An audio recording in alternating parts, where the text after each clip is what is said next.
قوم لوط کے دوسرے فریق کا میٹیریل میری طرف سے فری.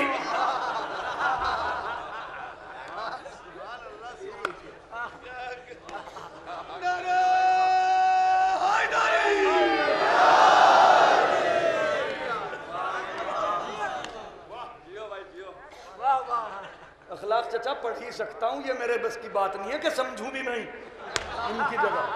ہاں صلوات پڑھو بآواز بلند محمد و آل محمد پر.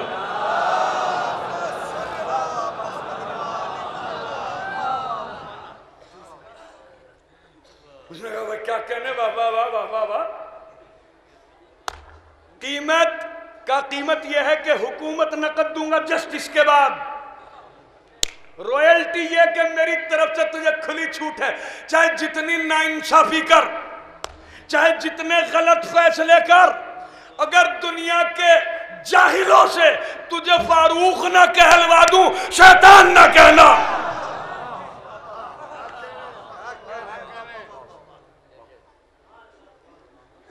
کیا کریں؟ توجہ. اب تیسرے اٹھے کہا کہ وہ فائنینشیلی ایڈ جو ہے وہ میری طرف سے ہوگی.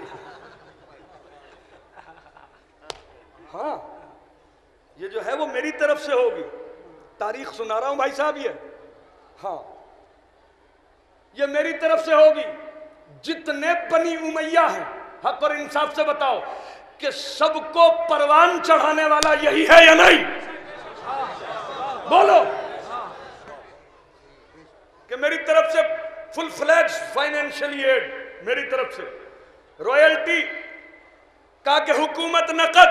پینشن یہ کہ میری طرف سے تجھے کھلی چھوٹ ہے، چاہے جتنی بے حیائی پھیلوا. شراب پی کے نماز پڑھوا دے، 2 کی جگہ 4 پڑھوا دے، تجھے کھلی چھوٹ ہے. اگر دنیا کے سارے جاہلوں سے تجھے شرمدار نہ کہلوا دوں، شیطان نہ کہنا.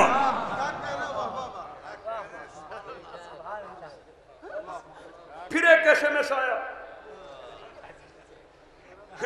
وہ حضور یہ تو بہت دنوں میں تیار ہوگا، اس وقت تک تو میں بھی بڑا ہو جاؤں گا. میں یہ چاہ رہا ہوں کہ اس کی انٹیریئر ڈیکوریشن کا ٹھیکہ مجھے دے دیجئے.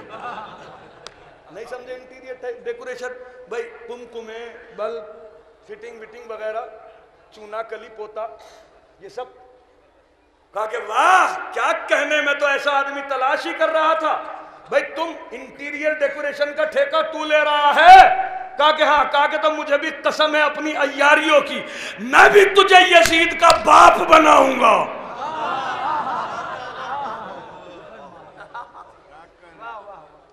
اور یزید کا ادگھاٹن بھی تجھی سے کراؤں گا. 50 سال میں یزید تیار کر لیا گیا. توجہ، کتنے سال میں؟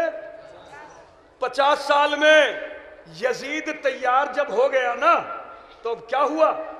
نے کہا بھائی اس کی حفاظت کرو، بڑی محنت سے بنایا ہے، دیکھو خبردار ہاں اس کو نقصان نہ پہنچنے پائے، اس یزید کی عمارت کو نقصان نہ پہنچنے پائے. ہاں اس کو کوئی گزند نہ پہنچا دے. تو اس کے لیے لشکر جمع کرنا شروع کیے گئے. کہ ہرملہ کو بلاؤ، خولی کو بلاؤ، عمر سعد کو بلاؤ. لشکر پہ لشکر جو ہے وہ یہ جو لگ رہے تھے یہ یزید کی حفاظت کے لیے.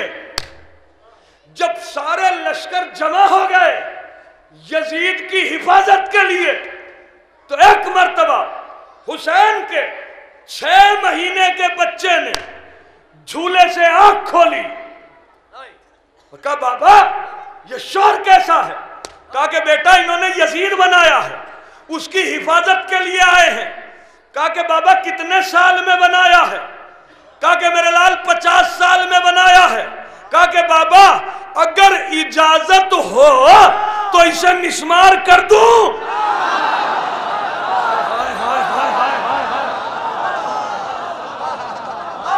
اگر اجازت ہو تو اسے مسمار کر دوں.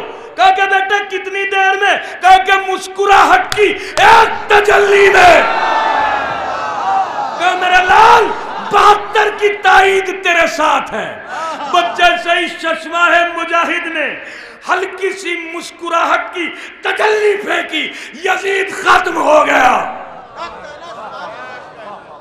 اب اس کا جو ملبہ جیسے وسفوٹ ہوا نا، تجلی جیسے ہی ہوئی مسکراہٹ کی، جیسے ہی وسفوٹ ہوا، اب اس کا ملبہ پتہ نہیں کہاں کہاں گرا، جامعہ ازہر میں گرا، ریاض یونیورسٹی میں گرا، مصر میں جا کے گرا، دیوبند میں گرا، ندوہ میں گرا، کہاں کہاں اس کا ملبہ جو گرا۔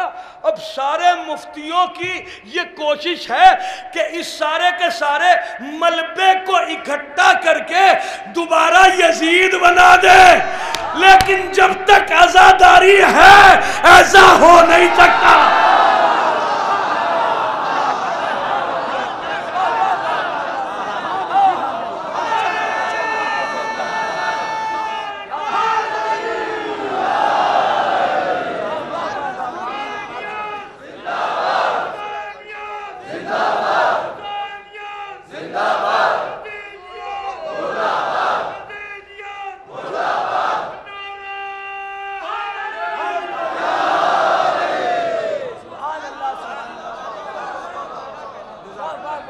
جب تک جناب زینب کبریٰ سلام اللہ علیہا کی یہ عزاداری ہے، جب تک، چونکہ بی بی نے تو اسٹیٹمنٹ دے دیا تھا کھڑے ہونے کے بعد، خبردار ہم جیت گئے ہیں، اب کوئی دوبارہ جو ہے وہ یزید تعمیر کرنے کی کوشش نہ کرے۔ یہی وجہ تھی جناب سید سجاد نے نہایت ہی اطمینان کے ساتھ دربار میں کھڑے ہو کے، جب یزید ملعون نے غلط تعارف کروانا شروع کیا نا، خدا لعنت کرے یزید کے اوپر، اور جن لوگوں نے یزید کو یزید بنایا ان کے اوپر، اپنا بنی امیہ کا ایک منہ زبان زور جو ہے اس نے منبر پہ بھیجا، اور بھیجنے کے بعد اس نے کہا کہ جتنی بھی اچھائیاں ہیں ساری میرے اور میرے خاندان کے اندر بیان کر، اور جتنے عیب ہو سکتے ہیں سب اہل بیت میں بیان کر۔ جب وہ بھونکتے بھونکتے تھک گیا اور لوگ بھی قہقہے لگاتے لگاتے اکتا گئے، جناب سید سجاد نے حلم کا مظاہرہ کیا، اور پھر اس کے بعد طاق بھرا سر اٹھایا، اور اٹھانے کے بعد کہا کہ لکڑیوں کے اس ڈھیر کے اوپر کھڑے ہو کے میں بھی اپنے لیے کچھ کہوں۔ یزید روک نہیں سکا، حضرت تشریف لے گئے اور یہیں سے بات شروع کی، اُعْطِينَا سِتًّا وَفُضِّلْنَا بِسَبْعٍ، اللہ نے ہمیں 6 خصوصیتیں اور 7 صفتوں سے نوازا ہے۔ 6 خصوصیتیں کیا چھوڑ رہا ہوں بس بہت جلدی آپ حضرات کو، کہ 6 خصوصیتیں کون سی؟ اُعْطِينَا الْعِلْمِ، اس نے ہمیں علم دیا، وَالْحِلْمِ، اس نے ہمیں حلم کی انتہا بنایا، وَالسَّمَاحَةُ، ہم سے بہترین سخی کوئی نہیں، وَالْفَصَاحَةُ، ہم سے بہترین بولنے والا کوئی نہیں، دربار تیرا، تلوار تیری، سرکار تیری، حکومت تیری، تیرے دربار میں کھڑے ہونے کے بعد تجھے ذلیل کر رہا ہوں، ہے کسی کے اندر دم کہ میری زبان میں پھندہ دے سکے؟ وَالشُّجَاعَةُ، ہم سے بڑا بہترین بہادر کوئی نہیں، اور مومنین کے دلوں کے اندر ہماری محبت کو رکھا۔ توجہ میرے عزیزوں، مومنین کے دلوں کو ہماری محبت سے مزین کیا ہے، ہماری اسپیشلٹی ہے، یہ ہماری خصوصیت ہے، اور جب اس نے ہمیں 6 خصوصیتیں عطا کر دی تو پھر اس کی مشیت اور اس کی عدالت کا تقاضا بھی یہی تھا کہ وہ 7 فضیلتوں سے بھی ہمیں ہی سرفراز کرے، چونکہ یہ 7 فضیلتیں بھی اس ہی کو دی جا سکتی تھی جس میں 6 خصوصیتیں ہوں۔ بِأَنَّا مِنَّ النَّبِيِّ الْمُخْتَارِ، بتا نبی مختار ہم میں سے ہے یا تم میں سے؟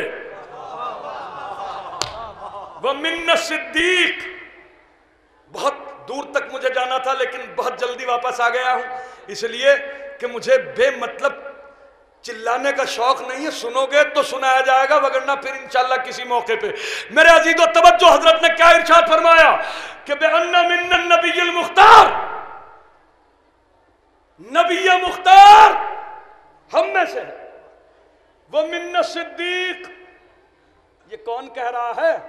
یہ تعارف کرایا جا رہا ہے، یہ اسی دربار میں تعارف کرایا جا رہا ہے کہ جس دربار میں مولا امیر المومنین علی علیہ السلام کو گالیاں دی جاتی تھی، یعنی آپ دیکھیے کہ جناب سید سجاد کیا کہہ رہے ہیں، وہ من صدیق، تم تو کسی کے گلے کے اندر بھی صدیقیت کا ڈھول ڈال کے ڈنکا بجاتے ہوئے پھرو، مگر اگر کائنات عالم میں کوئی صدیق اکبر ہے تو وہ میرا جدالی ہے۔ وہ منت تیار، فرشتوں کے ساتھ جنت میں پرواز کرنے والا جعفر تیار بھی ہم میں سے ہے۔ توجہ، وہ منا اسد اللہ ہے و اسد رسول ہی، اللہ کا شیر اور اس کے رسول کا شیر امیر حمزہ بھی ہم میں سے ہے۔ یہ بات مسکرا کے کہہ دی میرے آقا نے، سب کے سب لوگ چونک گئے، یار ابھی تو اتنے غیظ و غضب میں تھے، یہ مسکرا کے یہ بات کہنے کی کیا ضرورت تھی؟ یہ یزید کی دکھتی ہوئی نس کے اوپر ایسا بھالا داغا ہے کہ یزید تڑپ کے رہ گیا مگر ہائے نہ کر سکا۔ نہیں سمجھ میں آئی بات تو میں کیا کر سکتا ہوں بھائی، نہیں سمجھ میں آئی تو میں کیا کر سکتا ہوں؟ ارے کہاں تلک تاریخ سناؤں؟ جناب امیر حمزہ جنگ احد میں قتل ہوئے، قتل کروانے والی کون؟ یزید کی دادی۔ سپاری میں کوئی چیز دینے کی، صلوات پڑھے محمد آل محمد پر،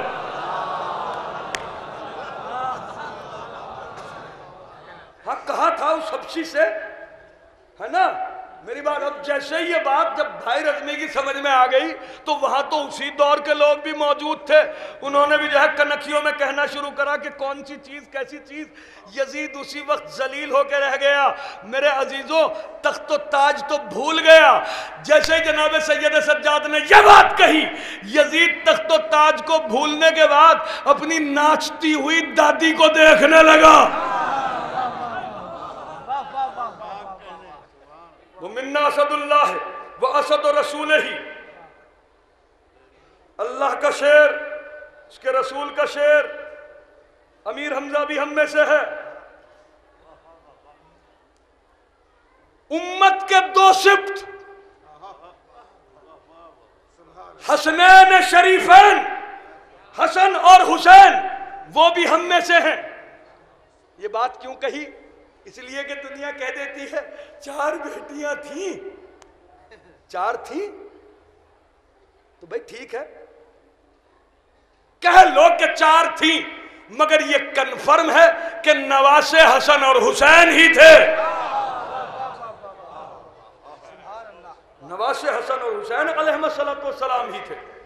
اگر اتنا سا بھی کوئی نواسہ ہوتا نا یا اور بیٹی ہوتی تو فوراً اپنا استحقاق جتایا جاتا، لیکن جناب سید سجاد علیہ السلام نے بولنے نہیں دیا، پورے دربار پر سکوت، سناٹا، اور پھر کہا کہ تم تو یہ سمجھ رہے ہو کہ تم نے ہمارے اوپر جو ظلم و ستم ڈھائے ہیں تمہاری کوئی خبرگیری کرنے والا نہیں ہے، تو سنو، پردہ غیب سے آنے کے بعد تم سب سے انتقام لینے والا مہدی بھی ہم میں سے ہے۔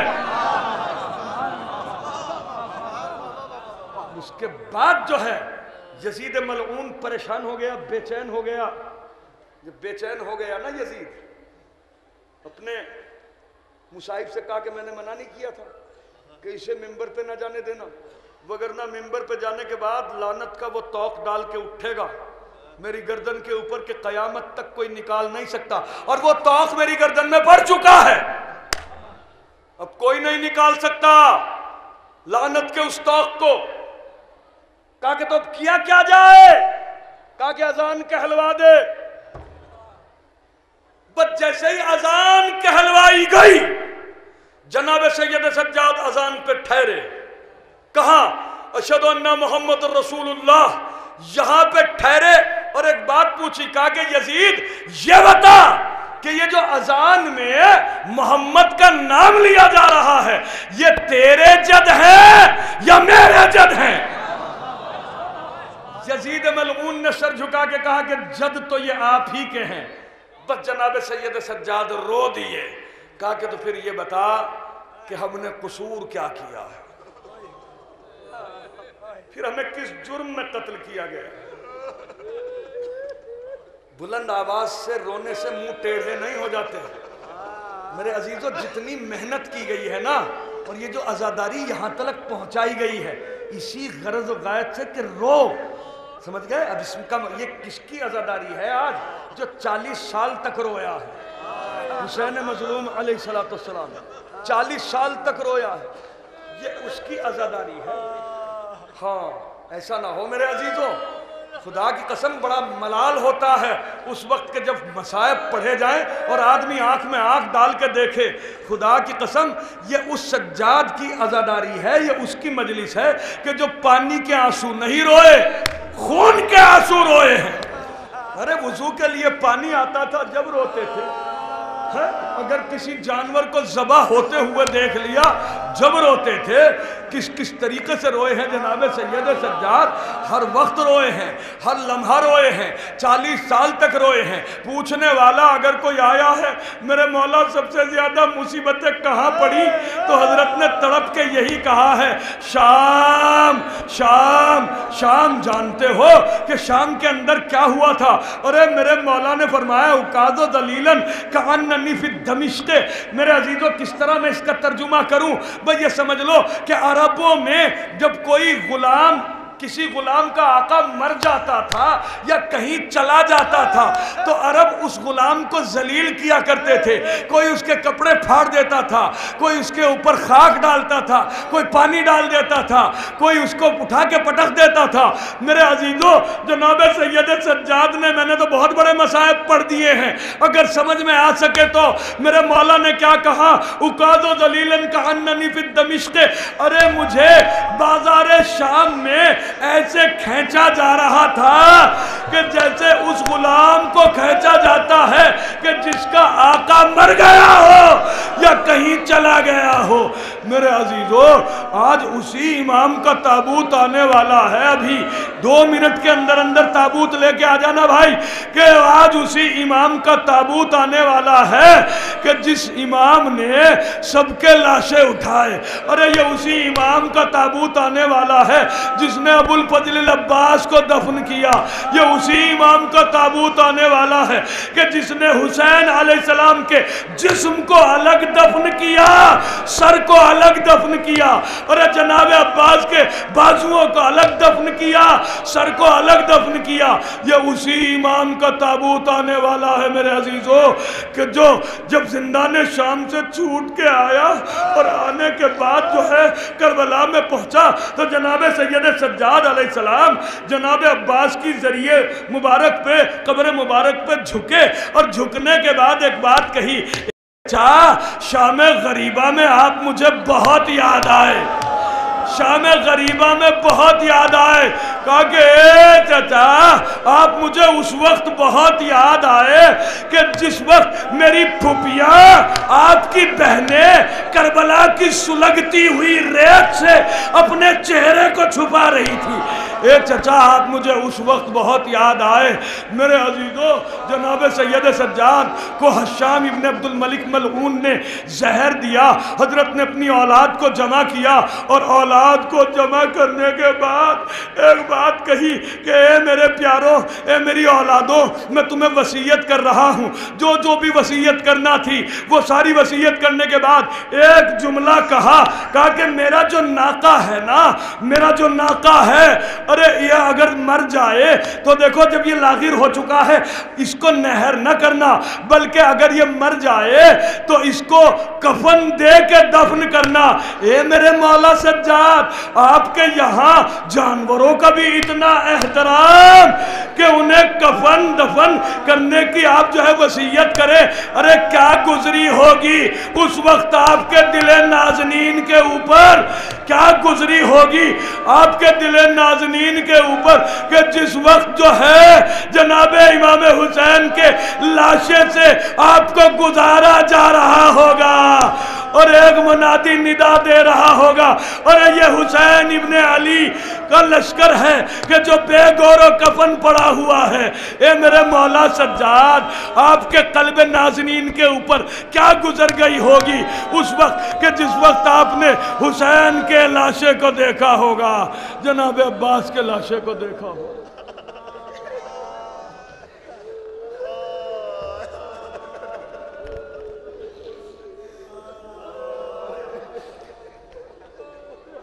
رو رو کے حرم کہتے تھے با نالہ و فریاد، اے سید سجاد، رو رو کے حرم کہتے تھے با نالہ و فریاد،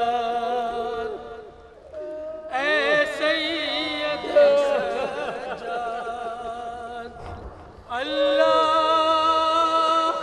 یہ کیسی پڑی ہم لوگوں پہ افتاد، اے سید سجاد، ہے گریہ کناں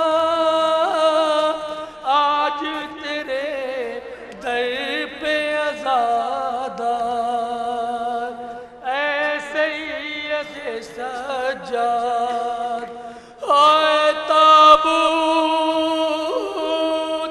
اٹھاتے ہیں تیرا بادل ناشاد، اے سید سجاد، پیدا نہ ہوا ایسا کوئی عابد و زاہد، معبود ہے شاہد، خالق کی رہا کرتی تھی ہر وقت تمہیں یاد، اے سید سجاد، عمر آپ کی گزری تو صوبہ تو علم میں،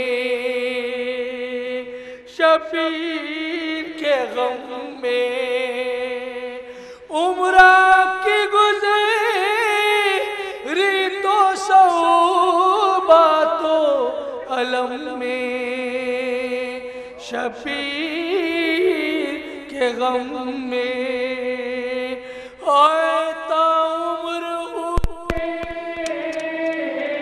رنج و مصیبت سے نازا، اے سید سجاد، زندہ میں عبادت کی پڑی آپ سے بنیاد، اے سید سجاد، کیوں کر کوئی کہیں سکتا سیری میں عبادت، اے سید سجاد، تا عمر ہوئے رنج و مصیبت